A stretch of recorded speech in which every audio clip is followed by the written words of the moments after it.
Hello, আসসালামু আলাইকুম YouTube fans, কী অবস্থা, কেমন আছেন সবাই? আজকে টপিক হলো আমার মিস্টার মিজানুর রহমান আজহারী সাহেবের ওয়াজের কিছু বক্তব্য আমি তুলে ধরব। তো ভিডিও দেখার আগে আমার চ্যানেলটা সাবস্ক্রাইব করে দিবেন প্লিজ। সাবস্ক্রাইব করে শেয়ার করে দিবেন যাতে অন্যরাও দেখতে পায়। Thank you very much. আজকে লালমনিরহাটে মিজানুর রহমান আজহারীর ওয়াজ মাহফিল হয়েছে। তো ওখানে 100 পুলিশ এবং 500 সেনাবাহিনী নাকি প্রোটোকল দিছে মিস্টার মিজানুর রহমান আজহারীকে। যাই হোক, ভালো একটা দিক যে সেফটি দিয়ে মিজানুর রহমান আজহারীকে নিয়ে যাওয়া হচ্ছে বা নিয়ে ওয়াজে কাজ শুরু করছে। তবে মিজানুর রহমান আজহারীর মাহফিলে কিন্তু লক্ষ লক্ষ মানুষ সমাগম হচ্ছে। কেন? এই যে ওয়াজ নসিহত শোনার জন্য, কোরআনের বাণী শোনার জন্য।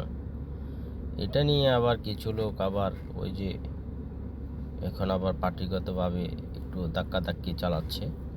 তো আমি মনে করবো যে এখানে ধাক্কাধাক্কি না করে সবার জায়গা থেকে যারা ওয়াজ নসিহত করেন, যারা রাজনীতি করেন, কিন্তু যেভাবে দেখতেছি যে বিএনপি আর জামায়াত ধাক্কাধাক্কি করতেছে, মনে হয় যে এক একজনের শত্রু, মানে বিশাল 15-17 বছর আগে থেকে শত্রুতা ছিল। মানে এইভাবে কথাবার্তা বলে, চোখ রাঙ্গাইয়া, চোখ উড়াইয়া, মানে কি যে একটা অবস্থা। ভাইয়েরা, এইভাবে যদি করেন তাহলে কি দেশ কিভাবে চলবো? মানে এই জন্য গোয়ার মাঝে এই জন্য আঙুল দিতেছে, তো এটাও তো কোনো মানে নেই।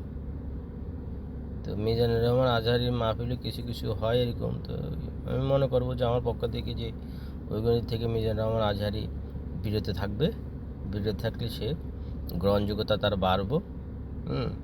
আর বিরত না থাকলে তো গ্রহণযোগ্যতা চলে যাবে তার।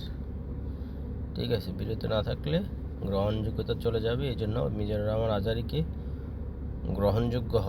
আরও গ্রহণযোগ্য হওয়ার জন্য যেসব বিতর্কিত কথা আছে, বিতর্কিত কথা থেকে বেরিয়ে আসতে হবে। নইলে কী হইব? ওই যে কাদা ছোড়াছড়ি, ধাক্কাধাক্কি, এগুলো চলতে থাকবে। এছাড়া আর কিছু চলবে না, এসব কাদা ছোড়াছড়ি চলতে থাকবে। যাই হোক, আমার ভিডিওটা কেমন হলো জানাবেন প্লিজ। আর ভিডিওটা বিশেষ করে সাবস্ক্রাইব করে দিন। সাবস্ক্রাইব করে দিলে আপনারা আমার নতুন ভিডিও দেখতে পাবেন। আর শেয়ার করে দিলে অন্যরাও আমার ভিডিও দেখতে পারবে। Thank you very much.